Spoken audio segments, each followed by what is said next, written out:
like this on Sunday services! Ang nagsasaya sa presensya po ng Diyos ay tumayo at pumalakpak ng malakas sa ating mahal na Panginoon! Hallelujah! Praise the name of Jesus! Hallelujah! Today nga po sa umaga po ito, patuloy po natin i-welcome ang ating Diyos na buhay sa lugarin po ng PMJM Angono Chapter. Hallelujah! Sige po, taas po natin ang ating mga kamay sa Panginoon. Oh, we welcome you, Father God, in this place, Lord. Hallelujah, Jesus. Patuloy ka po namin inaanyanyahan sa lugarin po ito, Panginoon. Wina-welcome po namin yung banal na Espiritu Santo, God, na patuloy na bumalot sa lugarin po ito, Panginoon. Ang aring po namin na ikaw po patuloy namin maranasan sa oras at araw po na ito, God. Tunay nga patawad po, Panginoon, sa lahat po ng aming nagawang kasalanan. Noong bahid po, Panginoon. Tunay nga, kadinisin mo kami ng iyong banal na dugo, Diyos. Ang mga aming mga paglilingkod na ito, maging karapat dapat po sa iyong banal na panakparan. Tunay nga, Panginoon, ibaba mo kami sa pinakamababaw. Ikaw patuloy na maitaas, Panginoon, sa aming mga buhay, Panginoon.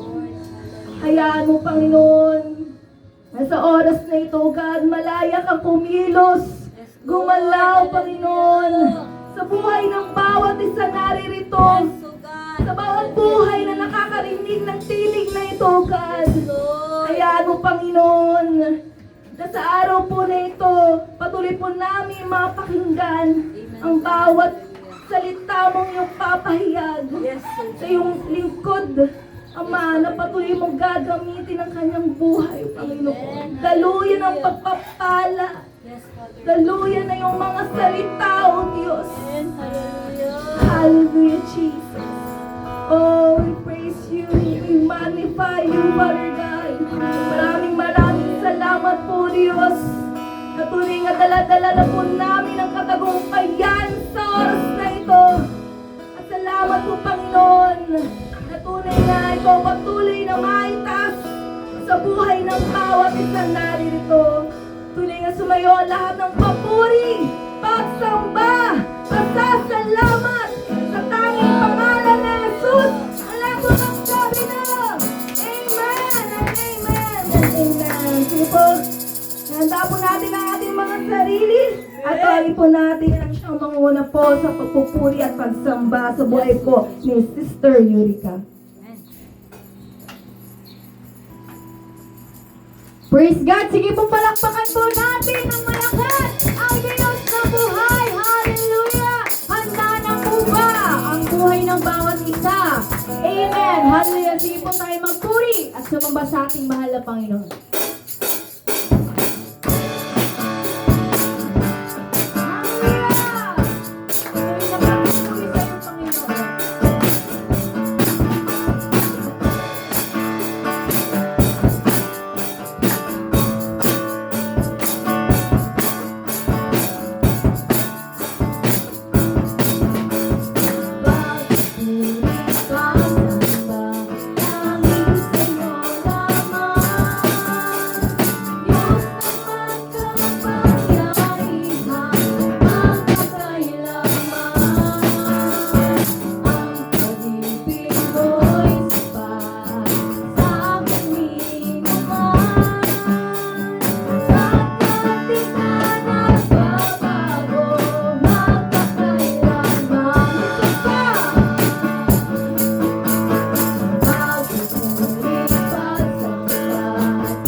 Patuloy ka po namin pagpilihin tayo.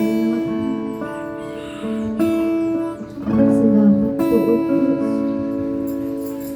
Kaya po ng sa pagmamahal mo sa amin. Pagpapatawad mo sa aming mga buhay. Minsan pa, O Diyos. Marapati mo po ang aming mga buhay. Patuloy po namin. Aaminin, sasangbitin sa iyo, O Diyos.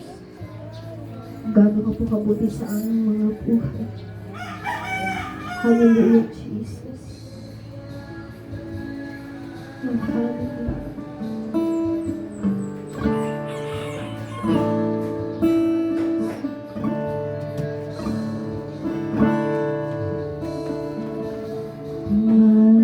Mayroon naman kung silibong buhay, hindi pagkakait, lahat sa'yo'y ibibigay.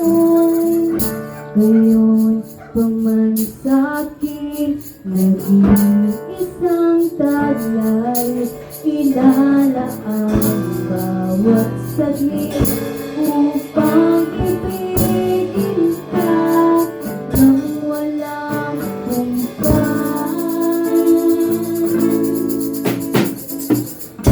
Kung mayroon lamang sa libong buhay, hindi pagkakait, lahat sa'yo'y ibibigay. Ngayon pa man sa'kin, naging isang taglay, ilalaan bawat saglit upang ibigin ka nang walang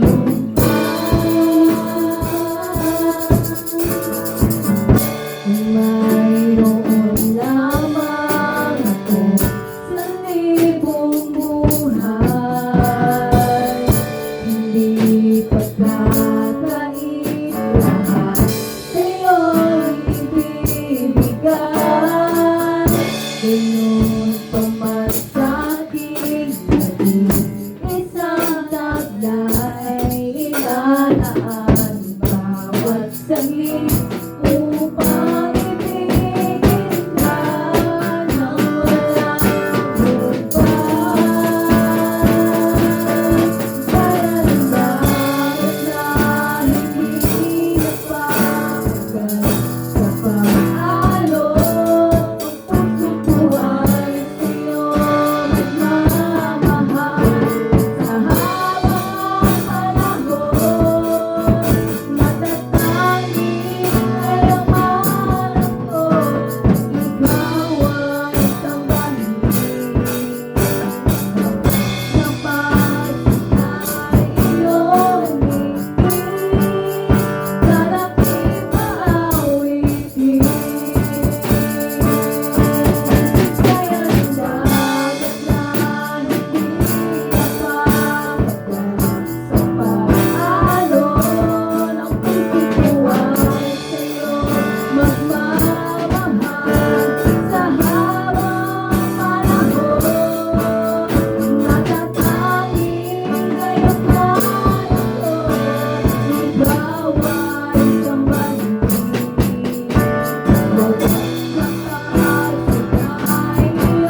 buhay sa'yo'y magmamahal sa habang panahon.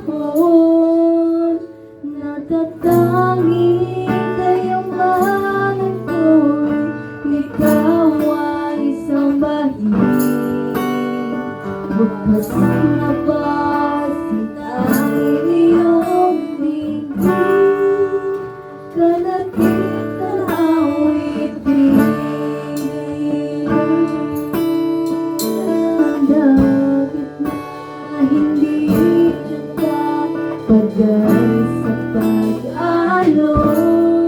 Puso buhay sa'yo magmamahal sa habang panahon. Natatanging kayaman ko'y ikaw ay sambahin. Wagas na pagsita'y iyong bigay, kalapit na awitin.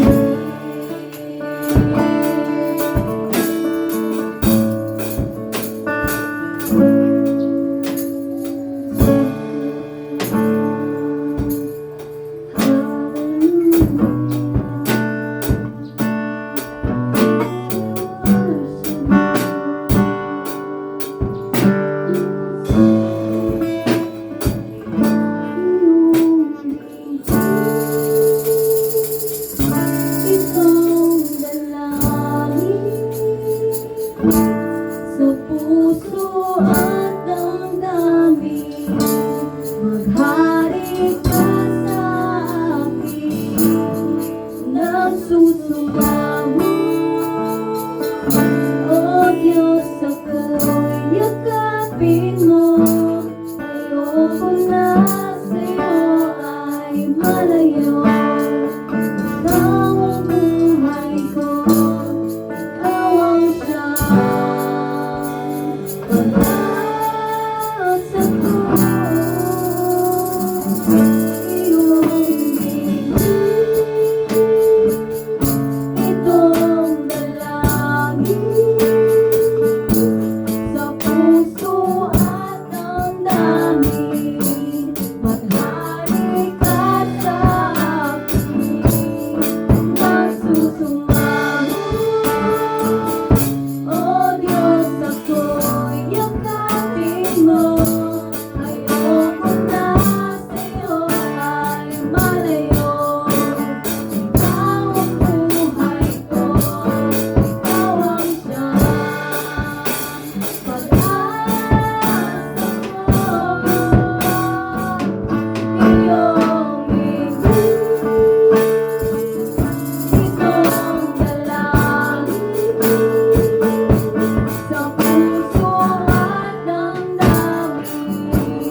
Salamat po, Panginoon, kaya sa iyo po namin binabalik ang lahat ng papuri at pasasalamat.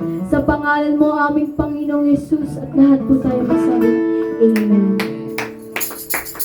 Amen. Praise the Lord. Sige po, tayo po minsan pa makakaupo po sa presensya po ng Diyos.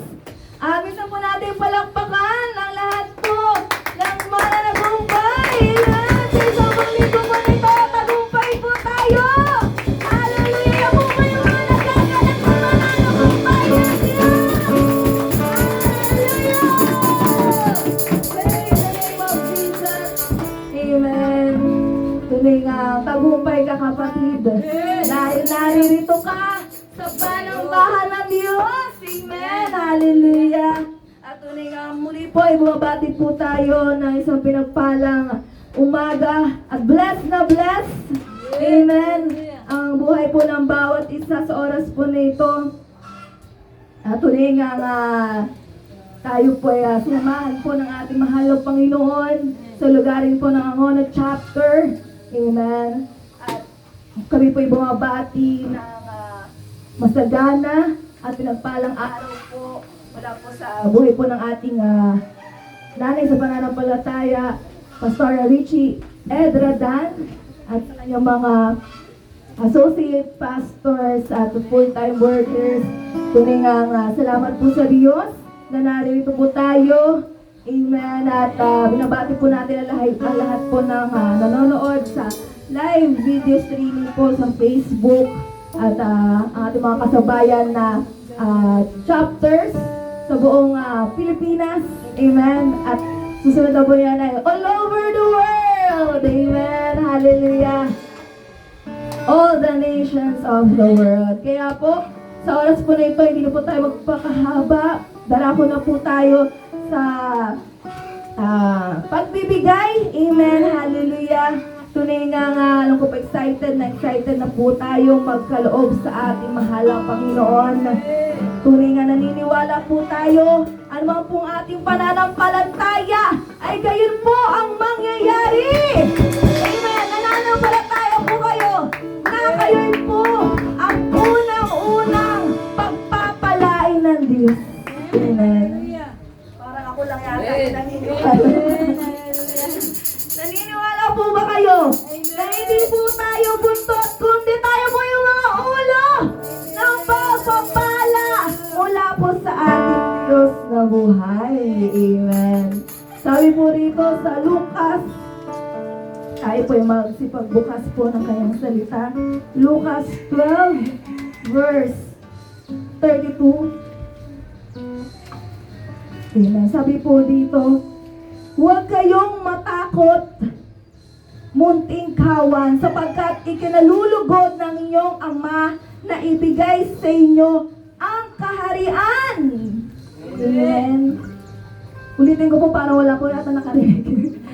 Huwag kayong matakot, munting kawan, sapagkat ikinalulugod ng iyong Ama na ibigay sa iyo ang kaharian. Ang kaharian! Ang kaharian! Praise the name of Jesus. Hallelujah. Handa na po ba kayong makita ang kaharian ng Diyos? Amen. Handa na po ba tayong makita ang kaharian ng Diyos? Amen. Kung sa palagay niyo po, ito na po yung kaharian, I can say no. Hindi pa po ito ang kaharian. Amen. Dahil tunay nga naghihintay po ang kaharian ng Diyos sa mga anak niyang nananampalataya sa Kanya. Amen. At tunay nga sa kaharian ng Diyos, wala na po dong lungkot.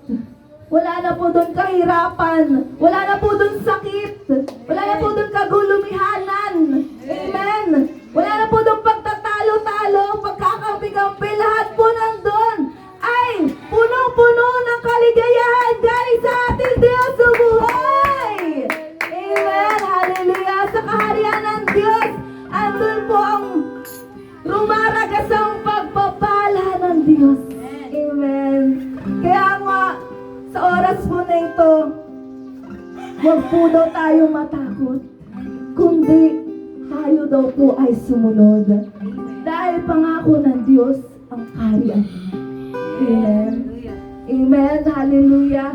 Sa lahat po na nagbibigay, sa lahat po ng gumagawa, sa lahat po na nagtatapat, sa lahat po na sumusunod sa Diyos, ang pangako ng Diyos ay ang kanyang kaharian, ang kanyang pagpapala. Amen. Hallelujah. Kaya po mga kapatid, amen, ano pa po ba yung ine-expect nyo na hindi kayang ibigay ng Diyos? Ano pa po ba yung gusto nyong matanggap na sa tingin nyo hindi kayang gawin ng Diyos? Amen? Wala na po dahil kayang-kaya ng Diyos natin. Walang imposible sa ating Diyos. Lahat ay magagawa ng ating mahal na Panginoon. Kaya sinasabi ko sa iyo kapatid, magbigay ka na ngayon. Magbigay ka na ngayon. Ngayon ka na magbigay dahil tatanggap ka ng kasaganaan, ng pagpapala sa ating mahal na Panginoon. Hallelujah, praise the name of Jesus. Huwag nyo na po ipagbukas yan. Paano kung bakit kung wala ng bukas? Sinabi ng Diyos, magbigay ka ngayon. Ngayon ang oras. Magbigay ka kapatid dahil tunay na ang iyong pagbibigay ay tunay na kaligtasan ng kaluluwa. Amen. Sabihin nyo nga po, ang pagbibigay ay kaligtasan ng kaluluwa.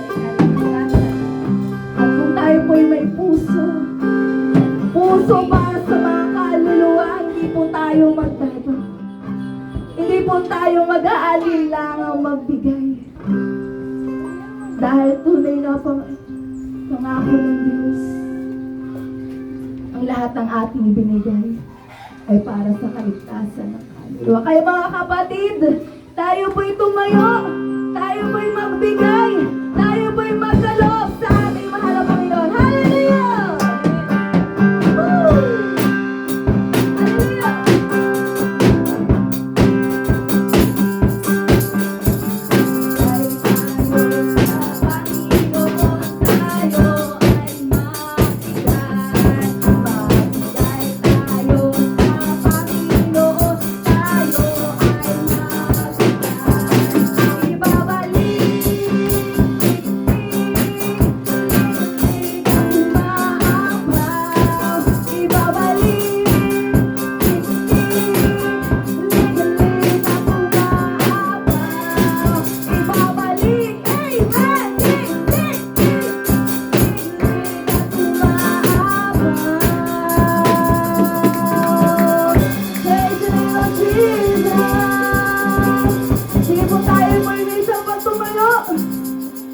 Hallelujah, Jesus. Hallelujah. Patuloy po natin itaas ang ating mga kamay sa offering bakit po ito na nasa ating harapan. O dakilang Diyos, makapangyarihan Diyos, mahabagin Diyos, tunay na nagpapala sa buhay po ng bawat isa. Salamat po, Panginoon, na sa aming pagsunod, marami pong maaabot na kaluluwa. Maraming kaluluwang makakarinig ng iyong salita. Maraming kaluluwa ang tatanggap sa iyo bilang aming Diyos na tagapagligtas. Tunay nga salamat po, God, kung paano po kami tapat, ganun ka po naging katapat sa aming mga buhay. Tunay nga napakabuti mo, Diyos. Kaya nga, Panginoon, patuloy po kami magtatapat sa larangan ng pagbibigay. Sa larangan ng pagkakaloob mo, Panginoon. Yamang ito po ang susi para buksan mo ang durungawan ng langit at ibuhos mo ang pagpapalang walang katulad, walang kaparis na nagmumula sa iyo, Father God. Tunay nga mula po sa tithes, mula po sa offering, mula po sa mga pastor's love gift, mula po sa mission offering, Panginoon. Lahat po ito'y, Panginoon, gamitin mo para sa iyong karangalan, para sa iyong kadakilaan. Walang sawa po kami magbibigay at magtatapat sa iyo, Panginoon. Hayaan mo lang lahat na ito ito, Diyos, ay maging kagamit-gamit, maging instrumento mo sa iyong masal, Father God. Maraming salamat po, Panginoon, na hindi mo lang ito doblihin, kundi titriplihin at mararamihin ang lahat na ikinaloob na iyong mga anak sa umagang ito. Maraming salamat po, Diyos. Sumayo lahat ng papuri, pasasalamat sa tanging pangalan ni Jesus. Lahat po sumigaw ng Amen! Amen! Hallelujah, Jesus. Yes, so Father God. Yes, Jesus. Salamat po sa iyong presensya. Nadamang-dama po namin sa oras po na ito. Yamang sabi mo po sa iyong mga salita, dalawang tatlo katipon-tipon sa iyong salita. Ay naroon ka sa kanilang kalagitnaan. Narito ka, Diyos, sa aming kalagitnaan sa umagang ito. At patuloy ka pong mananahan sa aming Panginoon. Hayaan mo, Panginoon, na ang iyong bibig ay patuloy na maging bibig na iyong abang lingkod sa umagang ito. Ang iyong mga salita ay ilagay mo sa pinakapuso na iyong abang lingkod sa umagang ito. Oh, Father God, we welcome you in this place, Lord.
Anthony Estrella.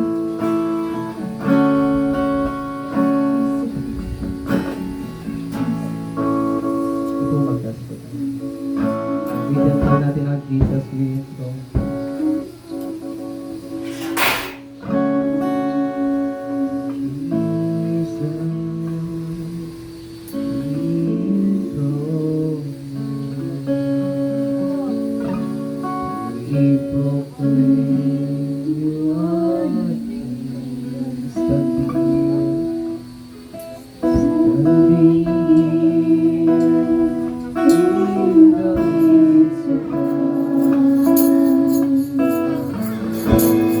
Raise you up, we don't it's a party that we throw you.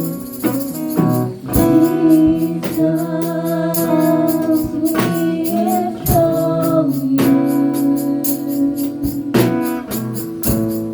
We proclaim your name.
O mabuti. Kami po'y nagpapasala sa kabutihan ng ginagawa sa amin.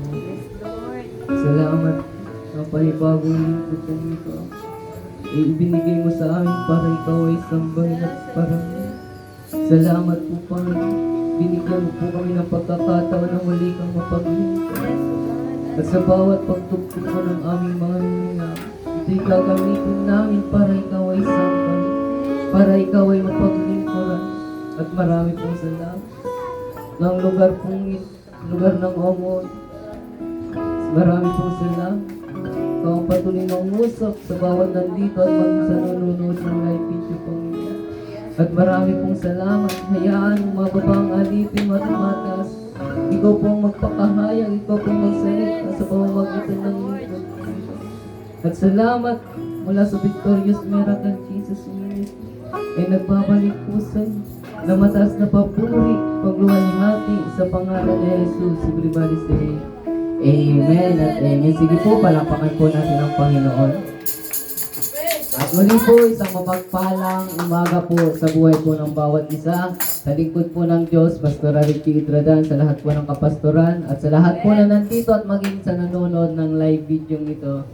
Isang mapagpalang umaga po o linggo po sa ating lahat. At ito nga po, muli po, binigyan na naman po tayo ng pagkakataon na makatayo po sa inyong harapan. Na bagamat mahabang panahon, buwan po siguro na hindi po tayo nakapunta dito at hindi nakapag-share. Dahil marami na din pong ina-assign po sa atin. Muli po, isang mapagpalang umaga po sa ating lahat. At simulan po natin.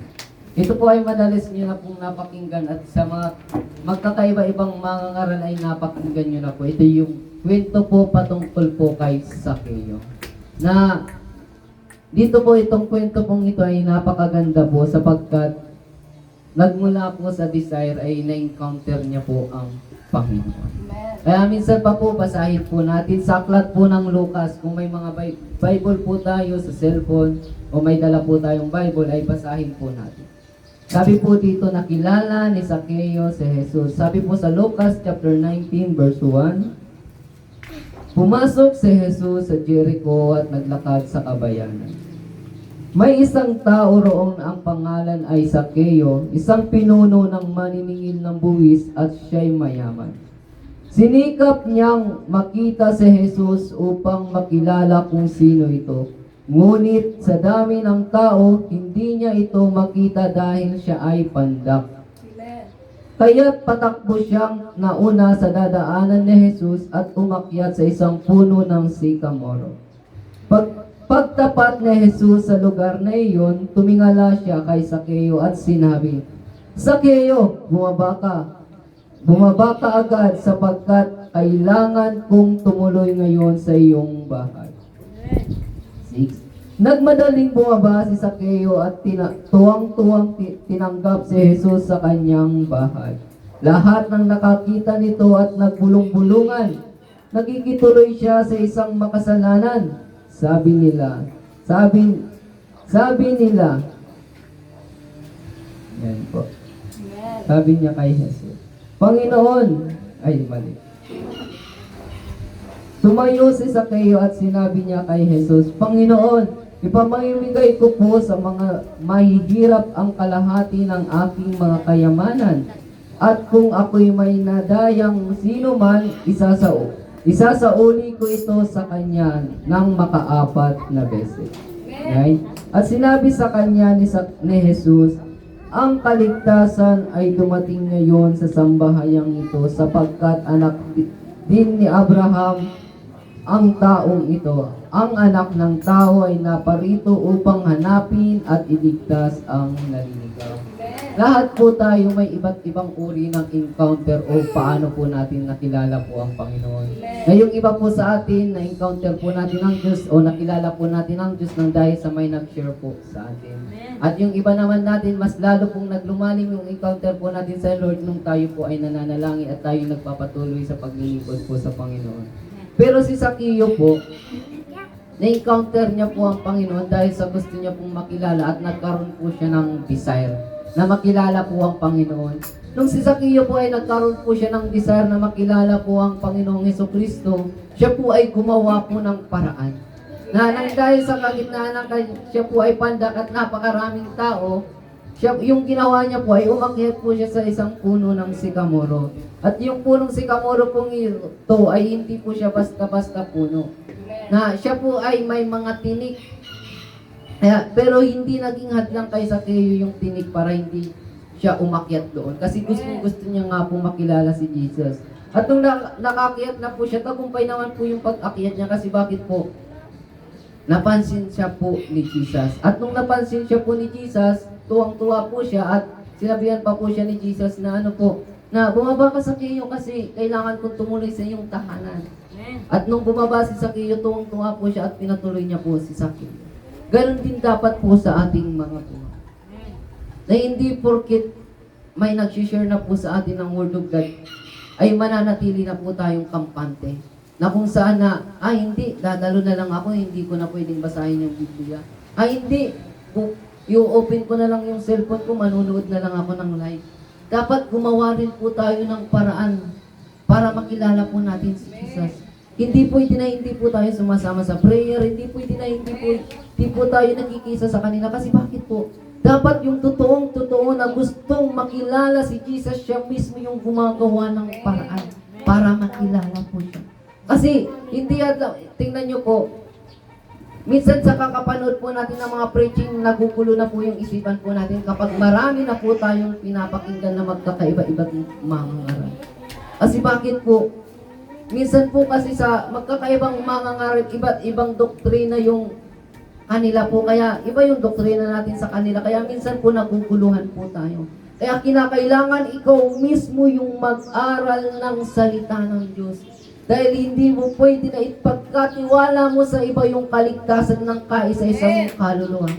Kasi, hindi pwede, alam nyo po ba, nung pasimula pa lamang po kami naglilingkod po sa Lord, lagi ko po itong nakikwento sa inyo, na lagi po kami hinaharangan. At nung ngayon po, 2023, nung bumalik po kami, nung bago po matapos yung Thanksgiving po natin, nung 2023, bumalik po kami. Yung mga magulang po namin, dati hindi po nila matanggap na kami po yung naglilingkod talaga sa Lord. Pinapayagan po kami, pero palagi kami kinachat, pero nanindigan po kami. Pero nung pagbalik po namin, nung December 31, pumayapa po silang lahat. Natanggap po nila yung paglilingkod po namin. Kaya, ibig sabihin na kailangan po natin ipaglaban yung paglilingkod po natin sa Lord.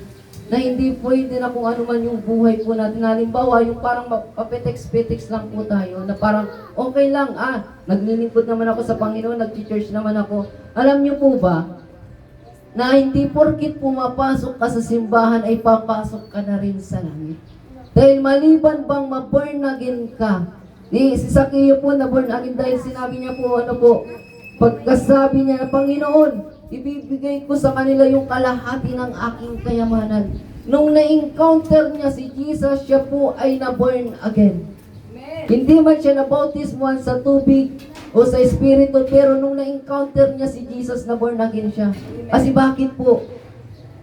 Yung encounter niya sa Panginoon, ito yung naging dahilan para mapaglingkuran niya ng totoo ang Diyos. Dahil maliban bang ma-encounter mo ang Diyos, hindi mo siya makikilala. Itong Bible po magbibigay po sa atin ng information patungkol po sa Panginoon. Kaya minsan po, iba't ibang uri ng mga ngaral at iba-ibang information yung napapakinggan po natin. Pero yung transformation ng ating mga buhay, yung character, yung pinakamahirap mabago po sa atin. Naniniwala po ba kayo? Yung character po natin, kaya marami po dito nag-fail. Kasi bakit po, kahit napaka-anointing mo, hindi nyo po kung naaalala nyo po si Elijah, isang maiksing pananalangin na papababa niya yung apoy sa langit. Pero nang dahil po, minsan po, nang dahil nga po sa karakter, minsan po, umaalis po sa kanya yung Holy Spirit, ang Panginoong Yahweh. Pero ngayon po, tayo po yung tinirhan po ng Diyos. Dati po, may isang lugar lamang na pwede silang katagpuin po ng Panginoon. Kapag ayaw ng Diyos na siya po ay makita, hindi po siya nagpapakita. At kapag hindi po nalulugod ang Diyos sa offering nila, hindi po bumababa ang Diyos, hindi po niya tinatanggap yung binibigay po nila. Pero napakapalad po natin ngayon. Kahit saan po tayo, pwede po nating ma-encounter ang Diyos. Kasi bakit? Siya nga po ay tumira po sa atin. Tayo po yung buhay na templo po ng Diyos. Sinasabi ng unang Korinto. Na tayo daw po yung buhay na templo ng Diyos. Ibig sabihin na kailangan po natin na lagi po tayo nagpipray dahil sabi po ng Isaias na yung templo ng Diyos ay tatawaging panalangin. Kasi bakit po? Dapat kinakailangan po natin na magkaroon po ng pagbabago po sa ating mga buhay.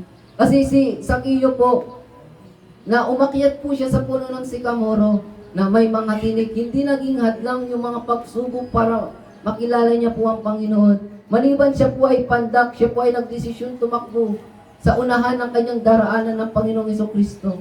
Pero sa pagtakbo niya, so kapag gawa niya ng paraan na kilala niya po ang Panginoon, dapat ganun din po tayo. Maraming mga hadlang, maraming mga pagsubok ang ating pagdadaanan, maraming hindi maging gusto sa paglilingkod natin, ang mahalaga gusto tayo ng Panginoon. Kasi bakit? Makuha mo man yung papuri ng mga tao, pero hindi ka naman pinupuri ng Diyos, wala pa ito. Di ba po? Napakapalad po nila. Si Zaccheo sa panahon po natin, wala na po siya. Di ba po? Patay na po siya. Wala na po siya sa mundong ito, pero bakit inaalala pa po natin? Kasi maliban bang magrema sa Diyos yung buhay mo? Kasi kapag hindi ka naging kalugod-lugod sa harapan ng Diyos, madali kang makalimutan. Halimbawa, ako na lang. Halimbawa, namatay ako. Di ako naglilingkod sa Panginoon. Mahaba na po yung isang buwan o yung isang taon para maalala pa nila ako. Hindi nyo po napapansin kapag namatay yung isang tao, kapag una pa lang naaalala siya ng kanyang mga kaibigan, ng kanyang mahal sa buhay. Di ba po? Kapag unang linggo po na halimbawa, idinala na sa libingan yung, halimbawa ako, dinala na po sa libingan. Di ba po? Sa loob ng isang linggo, fresh pa po yun, maaalala pa po nila ako. Pero pagdating ng buwan, ng taon, makakalimutan na ako ng kaibigan ko, makakalimutan na ng minamahal, ng mga magulang. Pero, di ba po, pagkalipas ng mahabang taon, di ka na maaalala. Pero kapag ikaw ay naglingkod sa Panginoon, paulit-ulit kang ipapaalala ng Diyos. Dahil yung kabutihang ginagawa mo ay hindi pwedeng makalimutan. Makalimutan man ng mga tao yung magagandang bagay na ginawa mo sa kanila, pero yung magandang bagay na ginawa mo sa Diyos ay hindi pwedeng kalimutan ng Diyos. Pararangalan ka ng Diyos sa lahat ng ginawa mo para sa Kanya. At yung bawat segundo na ibinibigay natin sa Kanya, ay may gantimpala po tayo sa Lord. Alam niyo po ba, nung nagmumurmurin na ako ng dahil sa lagi na lang ako yung gumagawa sa loob ng church, bigla akong kinausap ng lingkod ng Lord. Sabi niya po sa akin, alam niyo Mac, na sa bawat ginagawa natin sa Panginoon, sa bawat paghuhugas niyo dyan sa lababo, pinakita sa amin ng Lord, patong-patong na yung corona mo. Nang dahil sa ginagawa mo, hindi man daw po natin mapaglingkuran ng lubos yung Panginoon nang dahil sa may ginagawa. Pero kapag pinaglilingkuran daw po natin yung mga lingkod ng Diyos, sa Diyos na mismo tayo naglilingkod. Ibig sabihin yung lahat ng bagay na ginagawa natin para sa lingkod ng Diyos at para sa Diyos ay may gantimpala po pala. Yung bawat corona po pala, mayroon po pala yung gantimpala sa Panginoon. Kaya ibig sabihin, anuman yung ginagawa po natin, bagamat lagi naman tayo yung laging nai-assign kung ano man yung gagawin, wag daw po tayo magreklamo. Kasi ang Diyos yung magkagantimpala sa atin. Kasi yung gantimpala po, di nyo po napansin na kahit suotan ka ng 100 medals, kapag graduate ka, magkakakalawang lang yun eh. Di ba po? Pero pag nawala na yun, kapag hindi nyo na yun ma-appreciate. Pero kapag ang Lord nag-reward po sa'yo, automatic. Di ba po, di nyo napapansin na pagpapala ko sa buhay mo, sa pamamagitan ng buhay mo. Nakaka-bless ka naman, kapatid. Kasi bakit po? Hindi na ikaw yung nakikita, kundi ang Lord na. Once na nakita sa buhay mo ang Panginoong Jesucristo, napakapalad mo. Kasi bakit po? ang pinakamahalagang bagay na natanggap mo sa mundong ito yung kaligtasan na binigay sa iyo ng Diyos.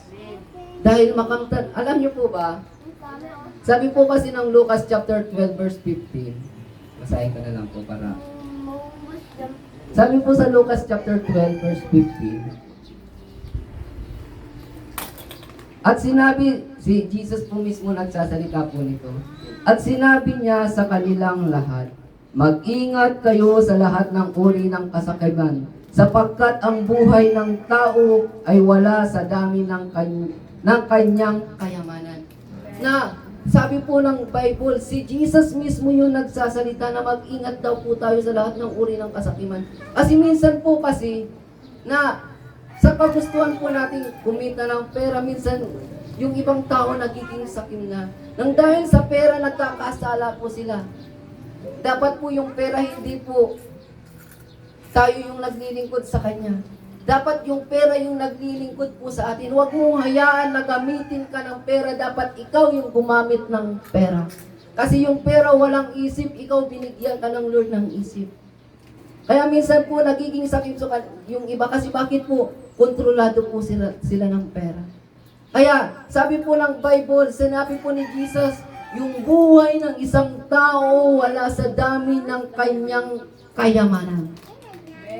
Makuha mo man yung lahat ng bagay sa mundong ito, sabi ng Matthew chapter 16 verse 26 at Lucas chapter 8 verse 36. Tama po ba? Na yun po, na makuha man daw po natin yung lahat ng bagay sa mundong ito. Kung mapapahamak naman po daw po yung ating mga sarili, ano ang maibabayad ng isang tao kapalit ng kanyang buhay? Di ba po kaya sinabi ko po, ang pinakamahalagang natanggap po natin sa mundong ito yung kaligtasan po. Kasi, oo, mayaman ka. Maraming mga may bilyon, may trilyon, pero sa katotohanan, mas marami silang problema. Di ba po? Mas marami po silang kapagsubukan. Kasi kapag wala po sa iyo ang Panginoon, kawawa po tayo. Di nyo po napansin kung nung time na humiwalay po tayo sa Lord, nung hindi pa po tayo naglilingkod sa Lord, puro kapahamakan yung nangyayari po sa atin. Hindi na po natin hahanapin ang kasalanan, kundi nasa harapan na po natin noon yung kasalanan. Hindi na po natin hahanapin yung kapahamakan dahil anumang segundo pwede po tayong mapahamak.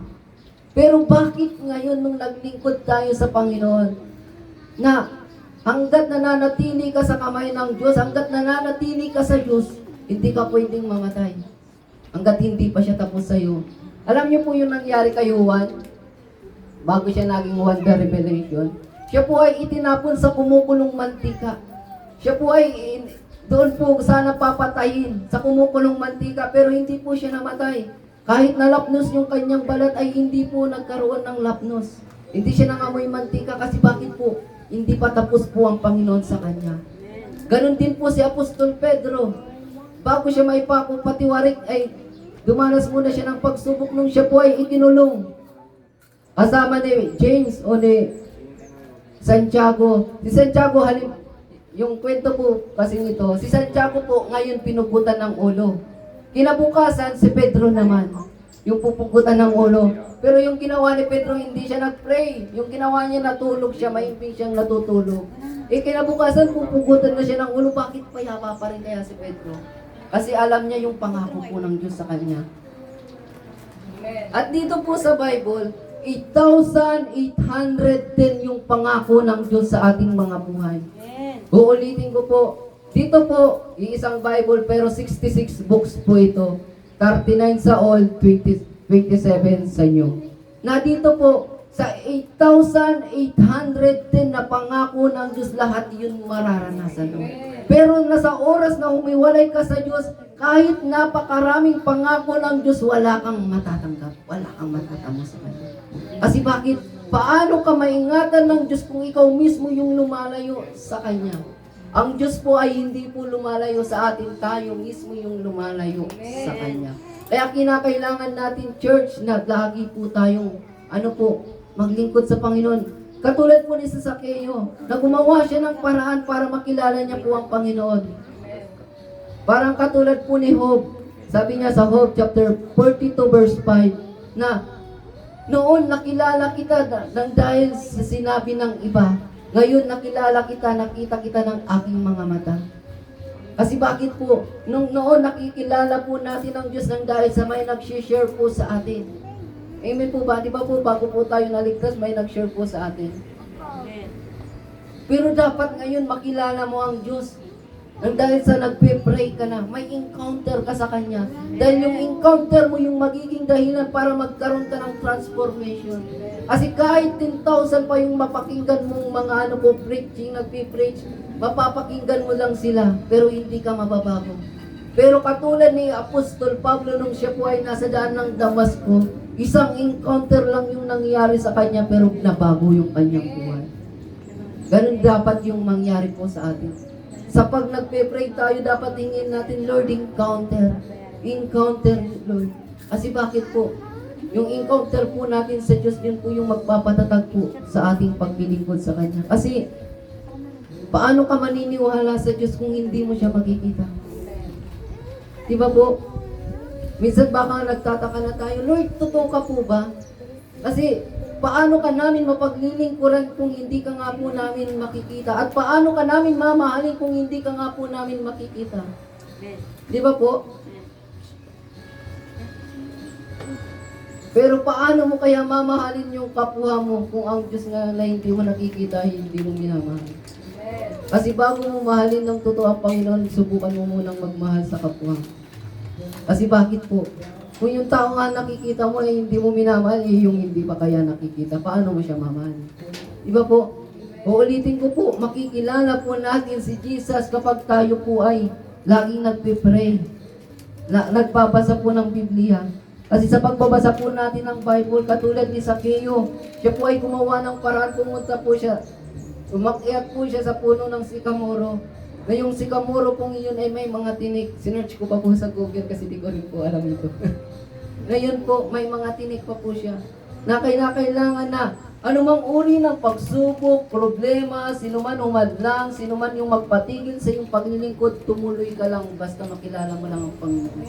Dahil kapag nakilala mo ang Diyos, siya mismo yung magpapakilala sa iyo, sa ibang tao.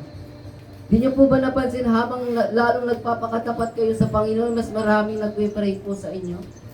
At mas lalo kayong naiingatan ng Diyos at mas lalo kayong pinopromote ng Diyos? Kasi bakit?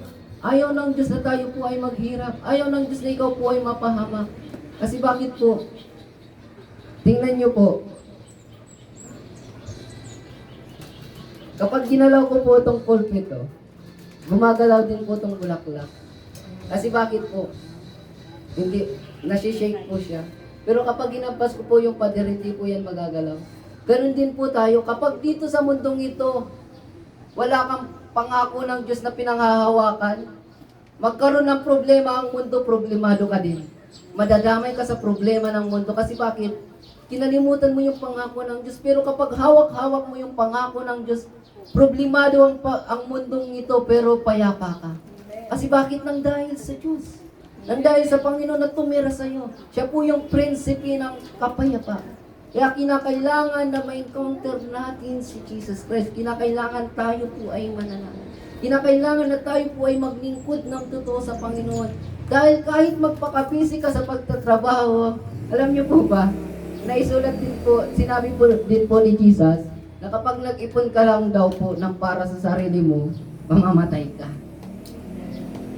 Basahin ko po para maniwala po kayo. Sabi po sa Lucas chapter 12, na ito po yung kwento ng isang mayaman. Umani ng napakarami. Sabi sa Lucas chapter 12 verse 13 to 20 po ito. Pero dito po ako magbabasa sa 15, yung una ko pong binasa.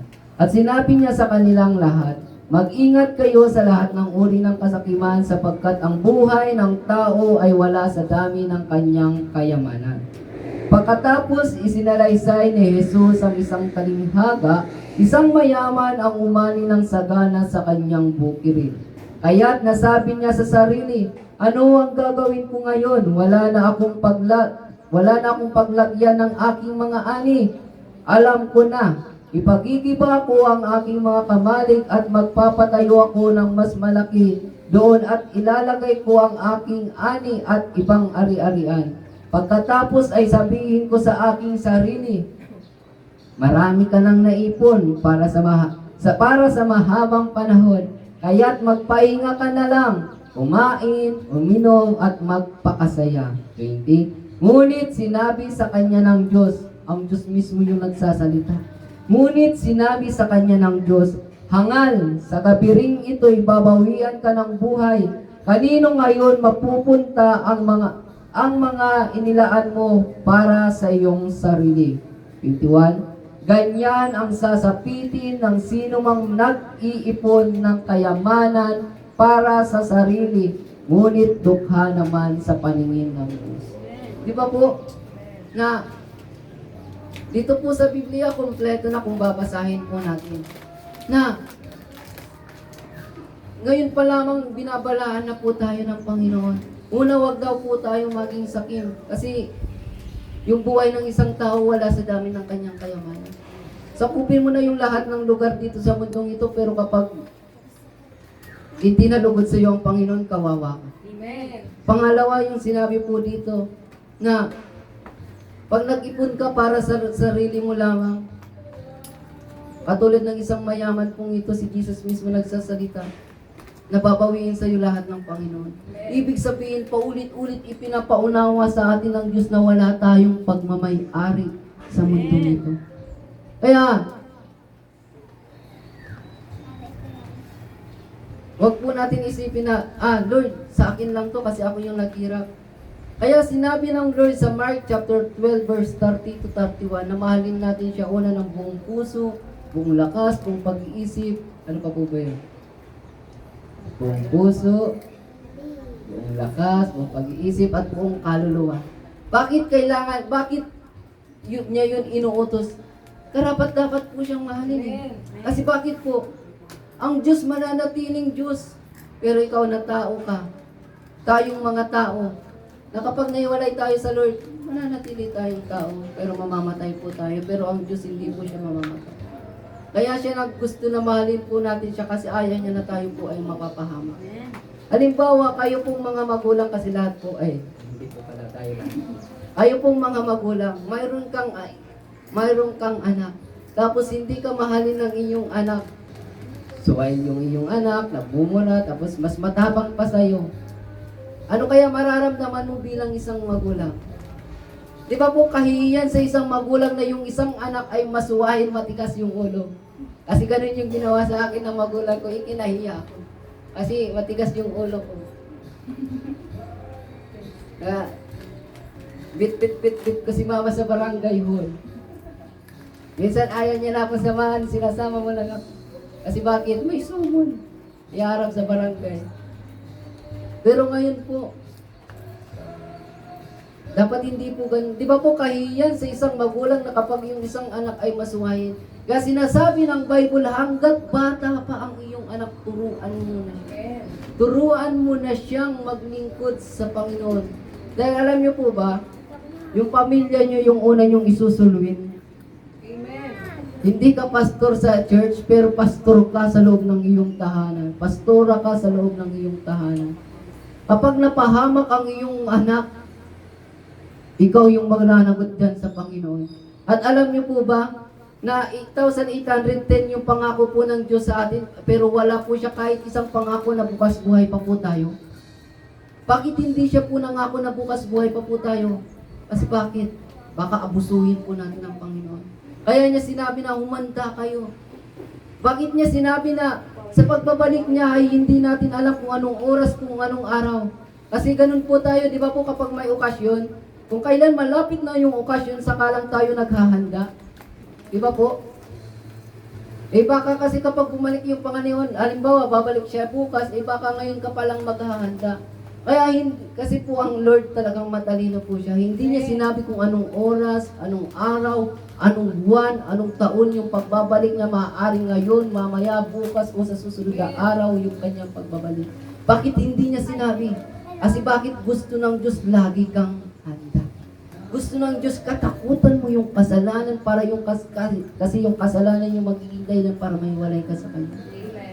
Kaya, dapat katulad po tayo ni Zacchaeus na nabago po yung kanyang buhay nung na-encounter niya si Jesus. Panginoon, ibibigay ko po yung kalahati ng aking kayamanan sa mahihirap. Hindi pa po doon natapos. Panginoon, kung may nadaya man ako, ibabalik ko ito sa kanila ng ika-4 na beses. Titingnan niyo po, siya po ay mayaman. Yung kalahati ng kanyang kayamanan, ibibigay na sa mga mahirap. At pagkatapos niyang ibigay sa mga mahihirap, nang dahil siya po ay maniningil ng buwis, automatic, dito may pagkailan na siya po ay mandadaya, di ba po? Ibibigay niya po, ibabalik niya po ng maka-4 na beses yung lahat ng nadaya. Halimbawa, nakadaya siya ng 10 pesos, ilan na yung may babalik? Balik 40. Di ba po? Ibig sabihin kung ilang tao yung nadaya niya noon. Kung ilang libo yung nadaya noon. Alam niyo po ba yung nasa isip ni Zacchaeus? Walang halaga sa kanya yung kayamanan ng oras na na-encounter niya si Jesus. Dahil alam niya sa sarili niya, mas mahalaga ang Diyos kaysa sa perang nahahawak. Kaya nagtaka yung iba na anong klaseng pariseo nito? Pagkatapos niyang mandaya, pero ibabalik niya. Pero sa oras po kasing na-encounter po natin ang Diyos mismo yung mangungusap po sa atin. Di ba po, di nyo napansin? Na yung kaligtasan po ay dumating sa kanyang buhay. Hindi lang tinanggap ni Zacchaeus o hindi lang pinatuloy ni Zacchaeus si Jesus sa kanyang bahay, kundi sa kanyang puso. Pinatuloy ni Zacchaeus si Jesus sa puso niya, kaya po nagkaroon ng transformation sa kanyang buhay. Dahil sa oras na pinatuloy mo si Jesus sa puso mo, kasi sabi sa Pahayag chapter 3 verse 20, na ang Diyos daw po ay kumakatok sa pintuan ng ating mga puso. Bakit hindi po kaya siya pumapasok? Bakit kaya kumakatok lang siya? Kasi binigyan tayo ng Diyos ng free will. Tayo yung magdidesisyon. Binigyan tayo ng Diyos ng isip. Kasi hindi niya tayo ginawang robot na maging utos-utusan niya lang.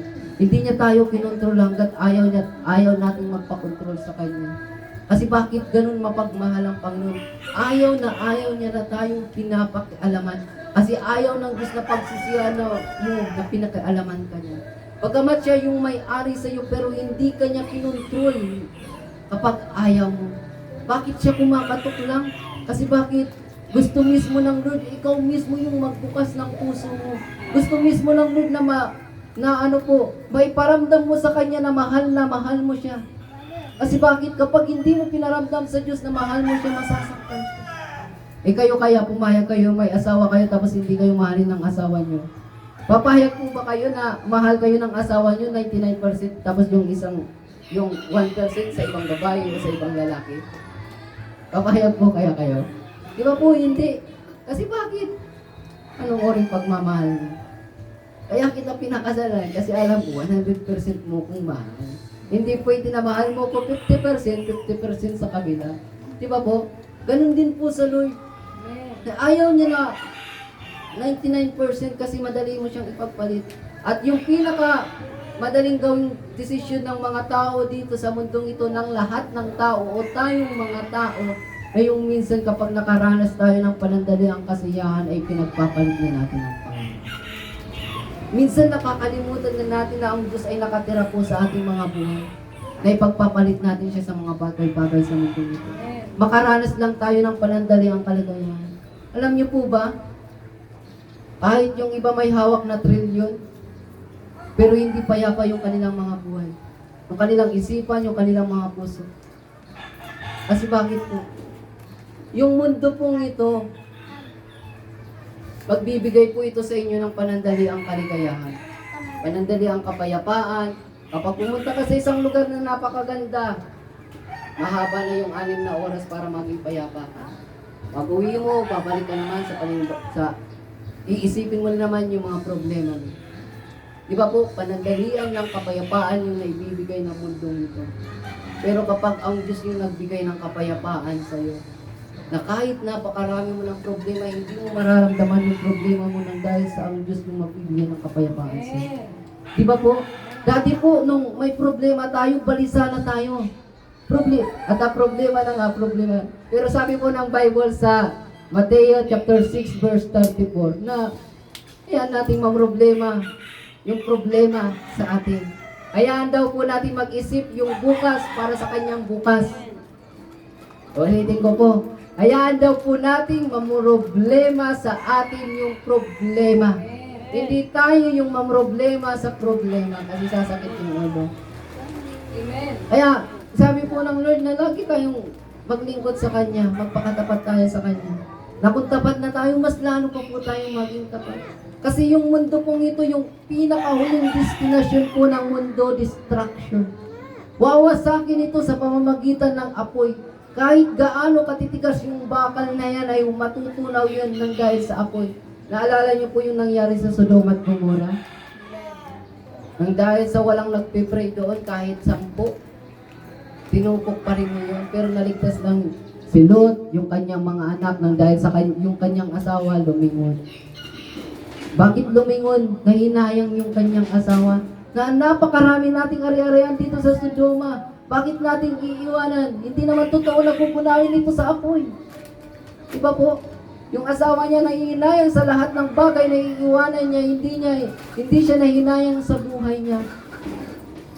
Hindi siya nahinayang sa kaluluwa niya. Kaya ano yung nangyari? Siya po ay naging halinging asin.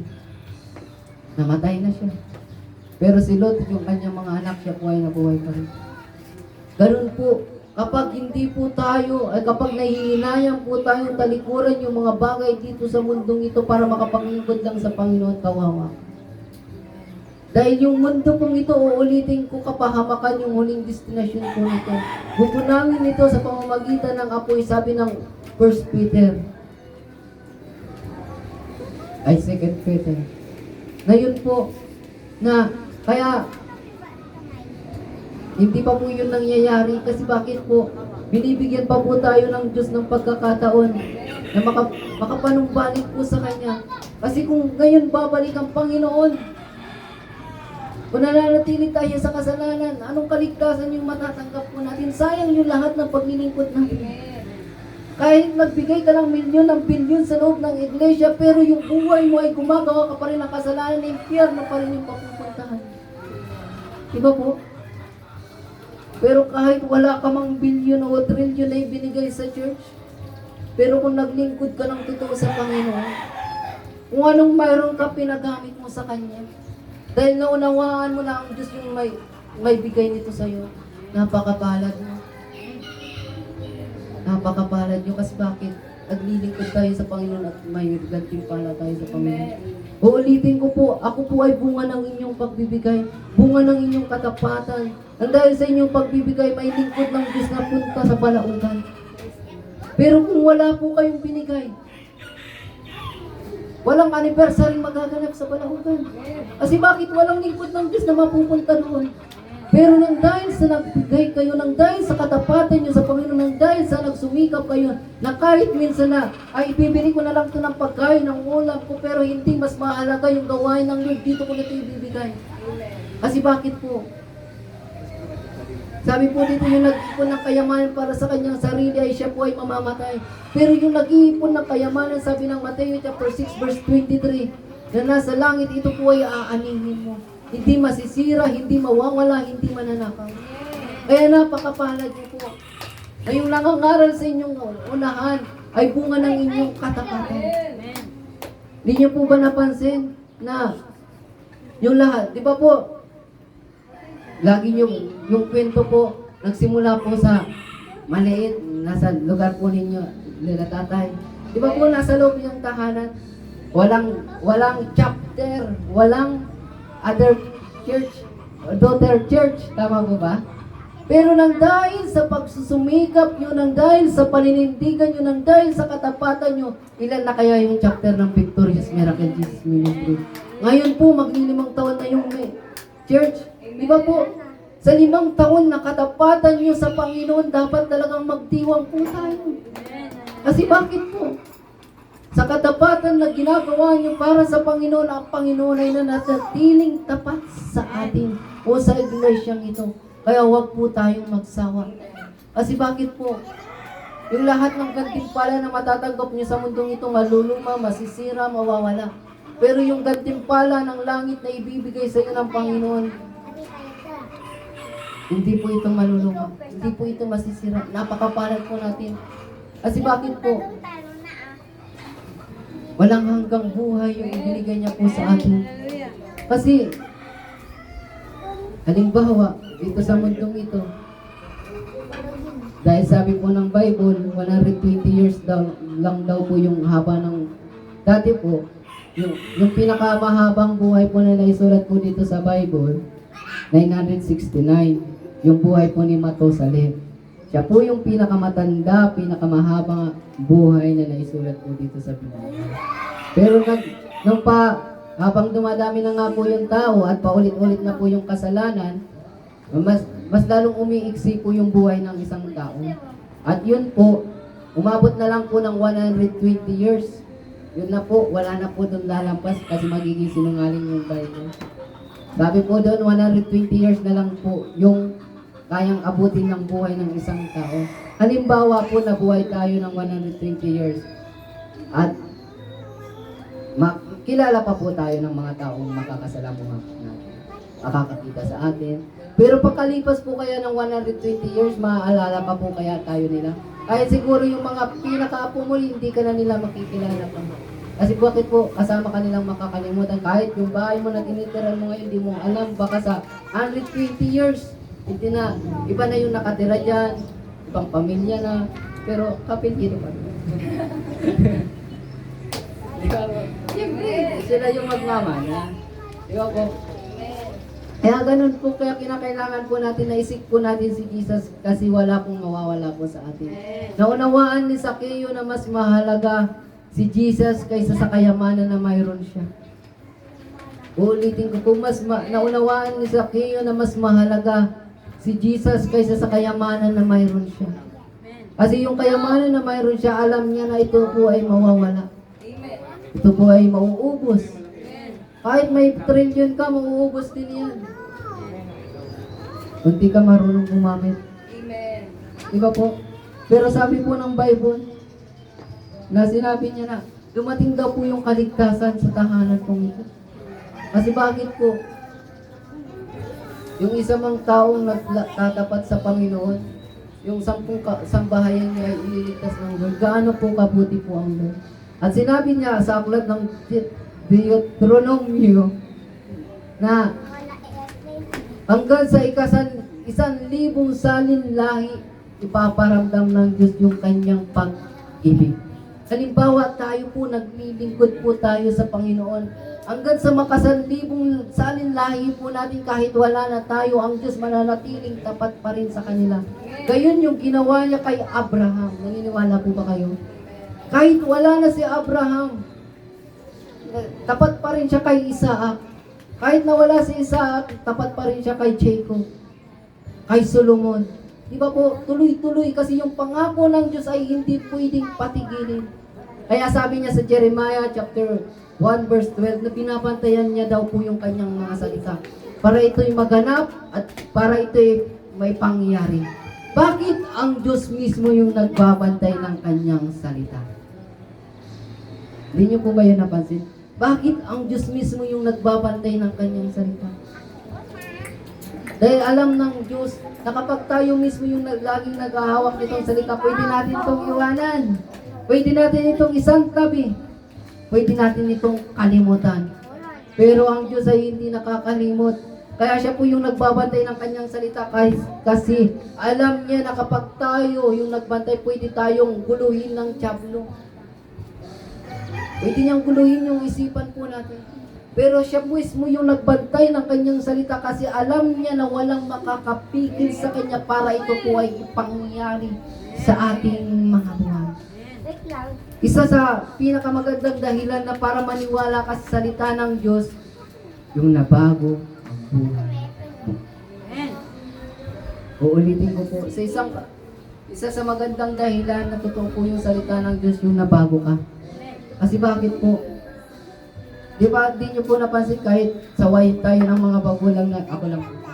Kahit sawayin ako ng mga magulang ko, kahit paluin ako, Hindi ako nababago. Mas lalo pa akong tumatapang, mas lalo pa sinasaktan ako.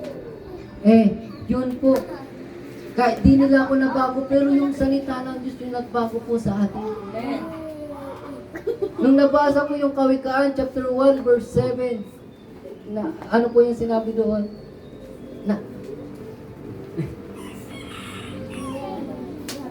Sabi po sa Kawikaan, chapter 7, 1, verse 7, pagkatakot kay Yahweh, pasimula ng karunungan.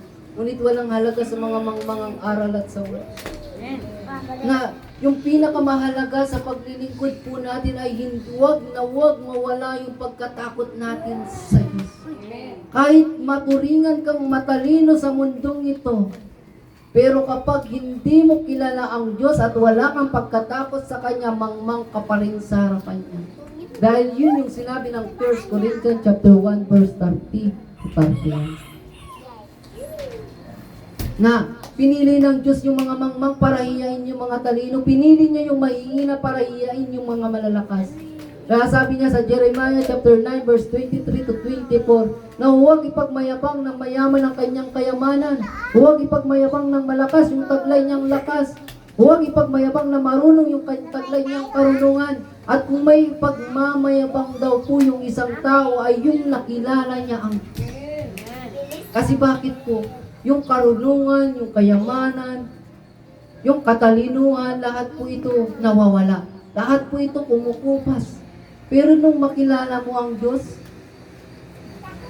hanggat mamatay ka, diretso ka sa langit, patuloy ka pa rin maglilingkod sa Panginoon. Dahil yung ginagawa natin ngayon, ano pa lang po ito, training pa lang po natin ito.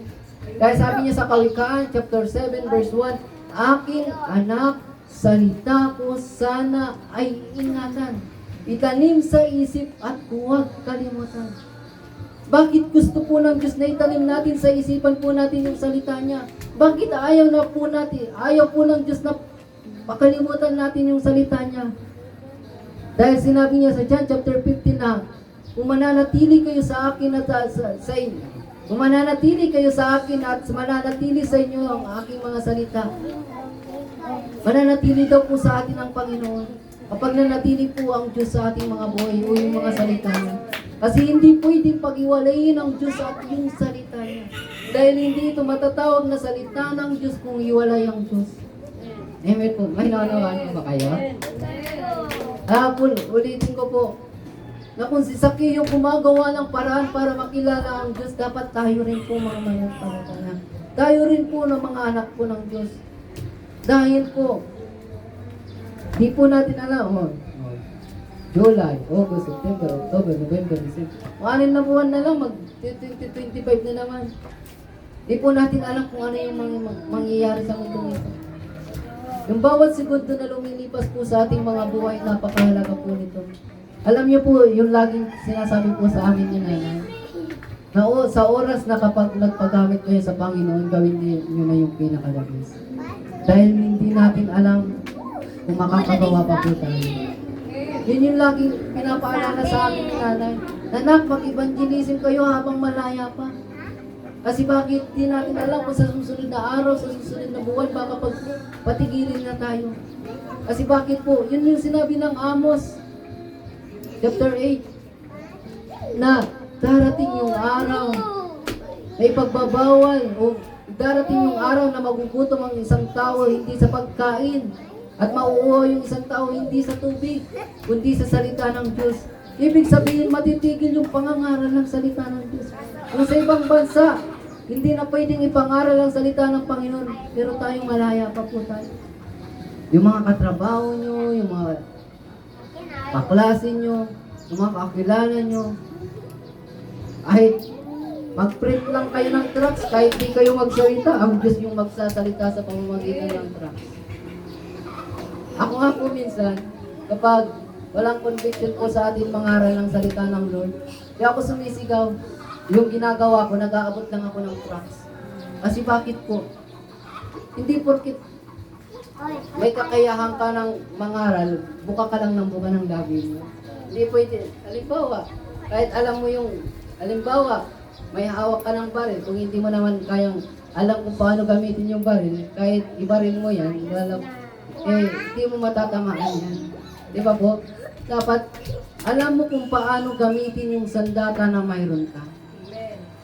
Hindi pwede. Halimbawa, itong cellphone, dapat alam natin kung paano ito gamitin. Kapag ginawa po natin itong tadtaran, ano po yung sangkalan, masisira ito. Kasi mali yung, hindi siya tama doon sa ginamitan mo. Ganon din po yung Word of God. Hindi porket alam natin yung salita ng Diyos ay basta-basta po tayo magsasalita na lang.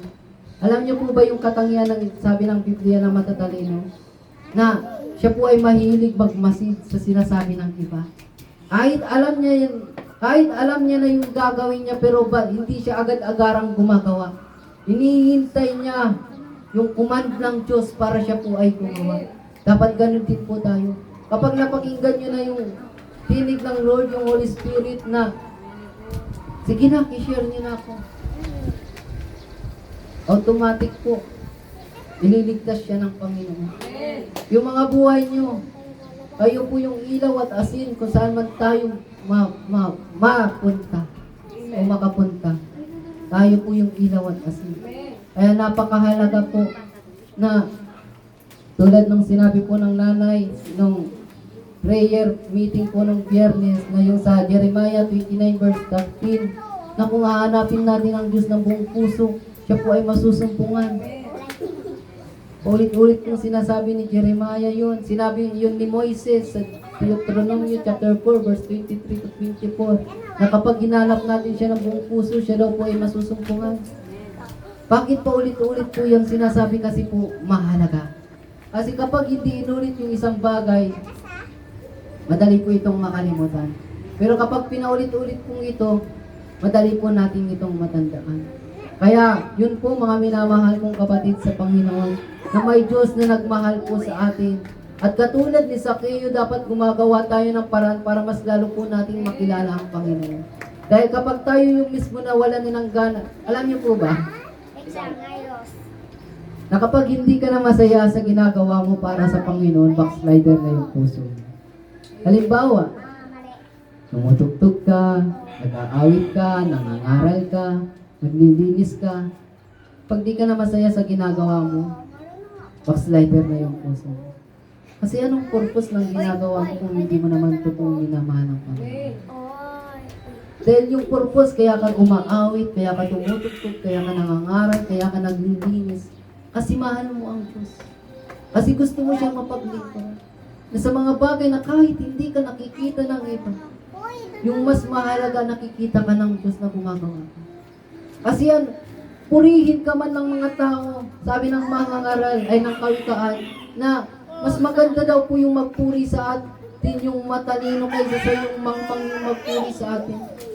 Kasi kapag pinuri ka ng mangmang, sabi po ng kawikaan, na ano po, basta-basta ka lang niya mo. Pinuri ka na gumawa ka ng kasalanan,